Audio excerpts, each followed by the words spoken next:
Alright, Impact Wrestling. Now, I'm going to say this. Several weeks has gone by since Impact has given us so-so shows to maybe okay show, to a upsetting show, to a confusing show, or frustrating show.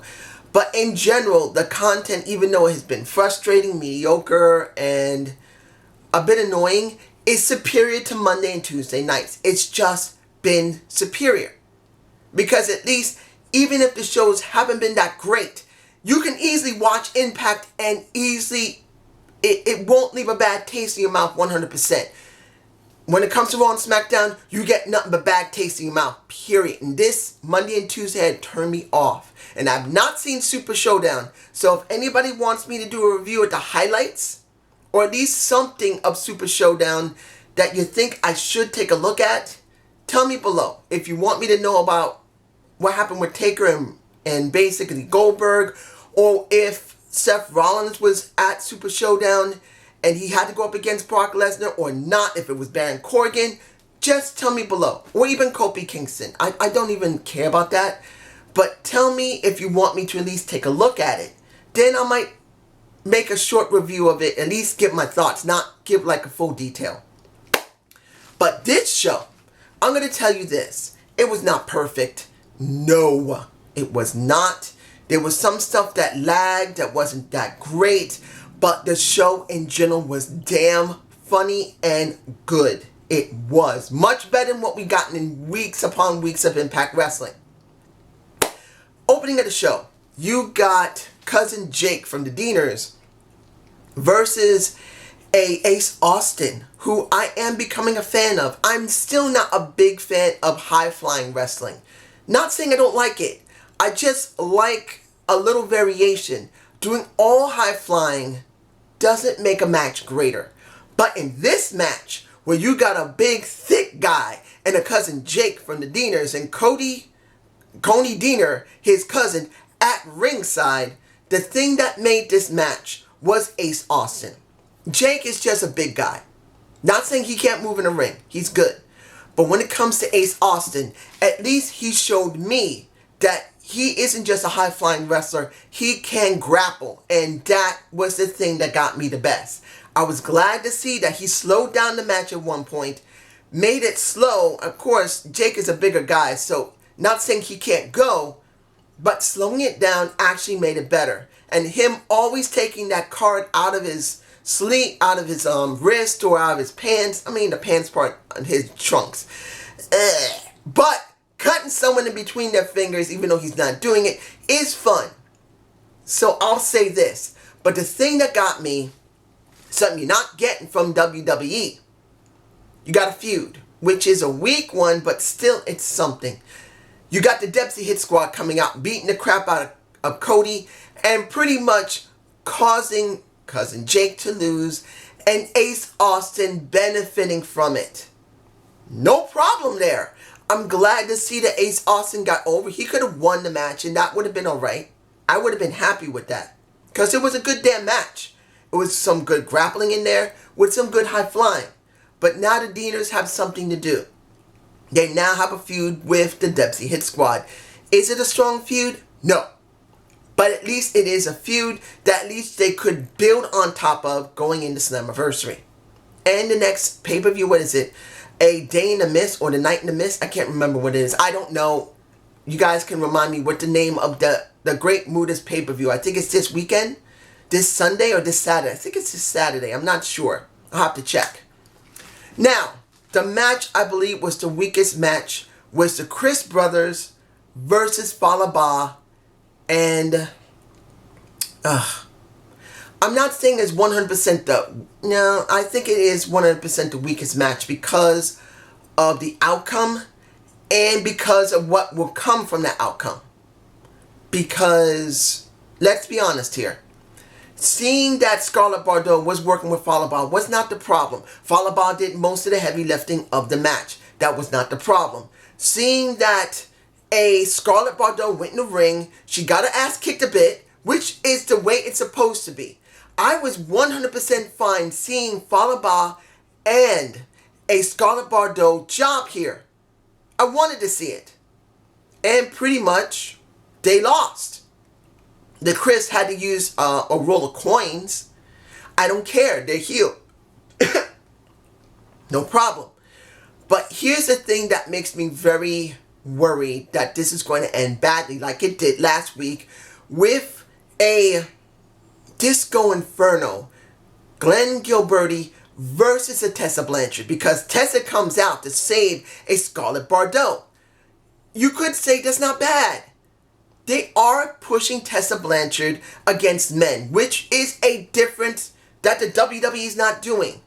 But here's the thing, and I want to make this clear to everyone, men and women alike. You must book both sexes properly. Glenn Gilberti should have been the closing of the match with Tessa Blanchard. They should have closed the show. And it should have been a long, drawn-out match between the two. But no, Tessa beats the shit out of him. I'm sorry to curse, but honestly, she beat him so quickly. It was wrong. And I know Glenn is a jobber. No problem. But the thing is, if they're going to build him up to the point where he could go up against a Tessa, he should have put in more of a defense and not be scared and not get his ass handed to him so quickly.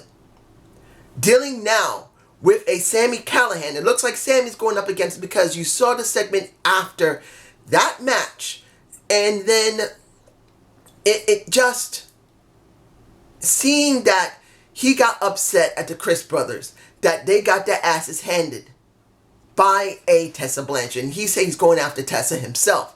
Makes me worried that they're going to sacrifice.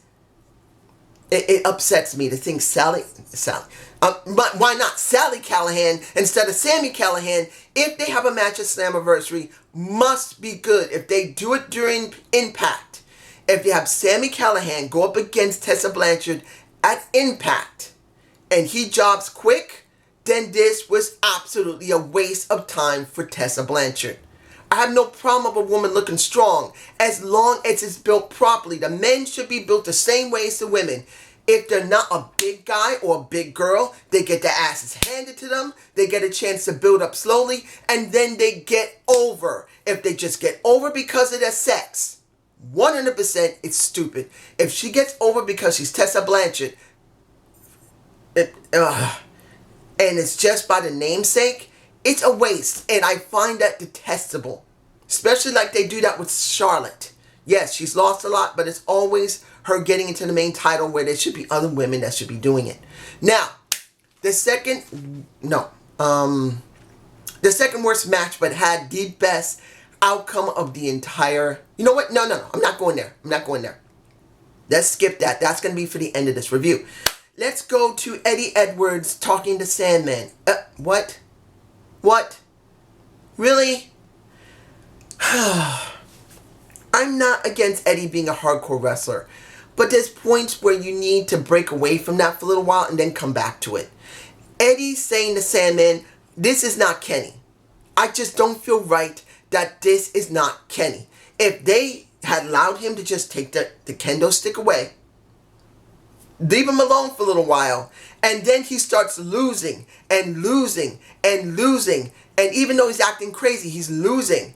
And then maybe a Sandman comes in for a special, like at Slammiversary, hands him back the kendo stick with the drawing on it of a new Kenny. Would have made more sense than him just drawing on it, saying this is Kenny 2.0, and he says it's Kenny now, and that's it. I think it would have been better if he just lost the kendo stick, he gave it back to Sandman, and then Sandman gives it back to him again at Slammiversary, more solidifying himself as a hardcore wrestler. That as hardcore as he is, he's nothing without something to inspire him. That's just me. You guys tell me below. Now, Twitch time. It's time for the Twitch stream. And I gotta say this. I have been honest about how I felt about Melissa Santos. That she's had her moments that were okay. Moments where she has botched really bad. And moments that she has acted to a point irresponsible as a streamer using a Apple product and not being careful how she uses it. I'm being honest about that. And I've said this before and I'm going to keep saying it again. I'm not against Melissa. It's obvious she's really a good person. It's obvious she's a sweetheart. And if I met her in real life, I would probably love her to death as my friend. If she was single, I don't know if I would beg her to allow me to even have a moment with her in a relationship. But you get my point. She's that sweet and nice of a person. But the streams have not been good. They have been spotty at best. And lately, they have been better. Months before, they've been bad. And lately, in the last month or so, they have improved quite a lot. But this was the best stream, I gotta say, 100%, because it was away from a home. It was in New York. And she said they just did some more tapings, fine. But they were on top of a building. I can't remember the name of the building. But pretty much, because it was in a different venue, she didn't have to worry about her volume. She didn't have to worry about the camera. If it was in focus, if there was some type of bumping of the table, nothing. It was just her acting the way she was and having the Impact roster come in. You got Alyssa. Then you have the Kira Hogan having an interaction, which was semi-alright. It was not really that fun. I'm going to be honest. Alyssa didn't really make it as fun as it could have been. And Kira tried, which she did make it a bit okay. But then when you brought Sue Young, who gave pretty much Melissa a jump scare, 100% scared the living crap out of her, made her scream like she was watching some horror movie. That was corny and I enjoyed it. Then it just got better from there. You got Sami Callihan coming out, messing with Melissa with the Mad Dog Fulton. Oh, and he did have a match. He destroyed the jobbers. You see them in my face. As simple as that. But going back to the Twitch time, let's be honest here. That was way more fun than that match. I just seen this and seen they tried to incorporate it into a story that Melissa was taking.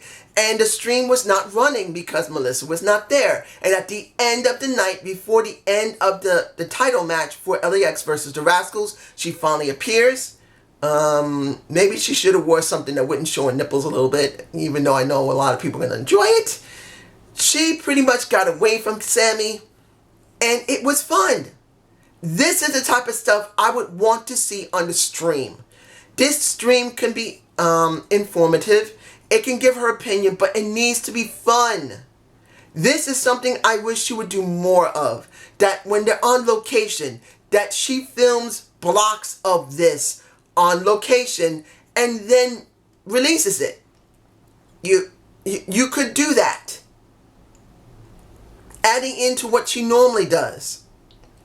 Saying this happened when I was doing a streaming here, or this happened when I was trying to do a stream there. She can scatter it around, saying that I wasn't able to release these streams because I had too much trouble. I'm releasing to you guys so you can see how crazy the Impact roster is. This was going on when I was trying to stream. That would be gold. If anyone from Impact hears me, listen to me carefully. Have Melissa, if she's at the tapings, have Melissa do mock streams. She doesn't have to actually release it to Twitch. And basically have people cause nothing but havoc for her. And then when she's home, she says simply, this is what's going on. And instead of you using, like all the time, you're using the archive, you can have her saying, this is what happened when I tried to stream. And I could not just release because they were driving me insane. And then 100% you showed us how much havoc was when she was trying to stream. That would be gold. And I'm not saying to do it every time, just once every couple of months. Just to sprinkle it in to make it interesting. You would get it. Now, let's see here. You had the best match of the night. I'm being honest here. The best singles match of the night was Kira Hogan versus Jordynne Grace. Now, I know you're going to say, and I know there's a couple of my subscribers would say, Jordynne Grace, okay, she's pretty strong. She can do all right. But Kira Hogan, dude, come on. Come on. No. Kira just proved to me that when she turns heel, her work is vastly superior when she's a face. Yeah, she gets angry as a face. But here, she's a heel. It works. I enjoyed this match. This is a better match that I've seen from the WWE roster. Now, NXT, I haven't watched it in a while. So you could easily say that that could easily be an NXT match, because it was a damn good match. The crowd was into it. In the end, Jordynne Grace won. I didn't expect her not to win. But it was an enjoyable match that was high impact. There was some high flying to a certain, not really much, because neither one of these women are really high flying wrestlers. To a certain extent, Kira isn't. But still, it was a damn good match. You would like it. You would enjoy it. It is the best singles match, period. And then it made me think, wouldn't it be good to put Kira Hogan to work with Moose? And particularly, Moose said he's going to be going up against RVD. He wants a match at Slammiversary with RVD. Of course, they're going to have it, but still, this is what you get. Now, no, not that one, not that one. Let's see. Okay, let's go to the last match of the night before we do I think, the worst match. Not because of the outcome, but the match itself. And this is the Rascals versus LAX. Now, LAX had a little segment in the back where 100% Conan told his boys, don't lie on your laurels. You don't know if these guys will beat you. And they were taking it really lax. Best tag match of the night. It was. The Falaba and, the Falaba and the Scarlett Bordeaux wasn't a bad 100% match. It wasn't, but it's nothing compared to this. I'm sorry, it just wasn't nothing compared to it. It was the best tag, excuse me, the best tag match of the night, and it was the best second match of the night. It was. In the end, there was a controversy. Trey, who I think is better than Wiz, was not in the match. And Trey drinking some supposedly Puerto Rican moonshine. What? There's only moonshine, and there's moonshine made by Puerto Ricans. What is the difference? They could just say this is just moonshine. No, you got to say Puerto Rican moonshine. Please. Moonshine is moonshine. It just counts where you get it. But in the end, Trey didn't get the pin because he wasn't supposed to be in the match. But Trey, being drunk, jumps into the ring. He pins, I think, Santana. And the extra ref who got spit, the extra ref who had to come in because the original ref got spit in the face with some moonshine, said, new tag team champions, the Rascals. And at first I thought, wouldn't this be good to be the Freebird, anybody could be in it rule? I thought this at first. I thought, what, this is a Freebird rule? Are they enacting the Freebird rule? In actuality, that would be a surprise. It will piss off LAX. It will shock everyone that they would actually do the Freebird rule when they never talked about it. And it would piss off a lot of people that the Freebird rule was being enacted without anyone knowing. But New Day's done it. Why not the Rascals? Honestly, that would have been a surprise, but no. Pretty much, the original ref realized what had happened. Trey was not the one who was supposed to be in that match. It was Wiz and Dez. And he overturned the rule by disqualification. You got LAX retaining. Now, I don't know how far they're going to go with this, but I am kind of hoping that maybe they will now enact the Freebird rule where any one of the three could go up at any time and it would be shared between the three. That actually would be something interesting. That is done on Impact. Yes, they do it on WWE, but let's be honest, who cares? WWE is trash right now. So now, the last match I'm going to talk about is the worst match of the entire show. It just is. And that is Rosemary versus Taya Valkyrie. Look, I love me some Rosemary. You see in my face with Su Yung. She used to be a great wrestler. She used to be, and she still is, a beautiful, intelligent woman who plays a damn good character. But her ring work is so bad. I don't understand why they brought her back while she was still injured. And while she's not in good shape. She's injured and she's not in good shape. And the ring work shows when it comes to dealing with a Taya Valkyrie who herself she's not like a high-flying wrestler. She's a power wrestler, similar to Jordynne Grace. And she needs someone to play off that's a lighter wrestler than her. And unfortunately, Rosemary is not that in this condition. If she was the old Rosemary, it would work perfectly fine because Rosemary was lighter, she wasn't injured, and she moves around much faster than a Taya Valkyrie. But in this situation where Rosemary is slow, sluggish, and if she's still hurt in these tapings, injured, it just doesn't work. Doesn't. But this is what made it work for me when it was all over. Because when it came down to it, I don't even remember who won the match. I don't think there was a winner. Havok comes out with Father Mitchell. I legitimately yelled loudly, happily, that Jessica Havok is back in Impact Wrestling. Her run was so short. It sucked that I don't even remember what the situation was. I don't know if she was injured. There was some type of family issue that she could not participate and then never came back. That's at least what I understand. It could be something else. It could have been a contract or with some problems. I don't know. But now Jessica Havok has come back. And I legitimately was so freaking happy that it was Father Mitchell that brought her back. It makes sense for him to be the one to bring her back because of what's going on with the feud between Rosemary and the Undead Realm and Father Mitchell. I loved this moment. Havok is back. Havok time. Maybe that's the best way I'm going to say it. Havok time. This made this show good at the end. It helped the women. The men were done well as well. I know I didn't say not much about Mad Dog Fulton, but he destroyed the Jobbers, which I wasn't surprised about. That was an okay match. There were some weak matches, but in the end, the wrestling was way better than WWE. The storytelling is better than WWE, even with some weakness in it. This is a show you can easily watch. If you've not watched it, don't watch a highlight of the show.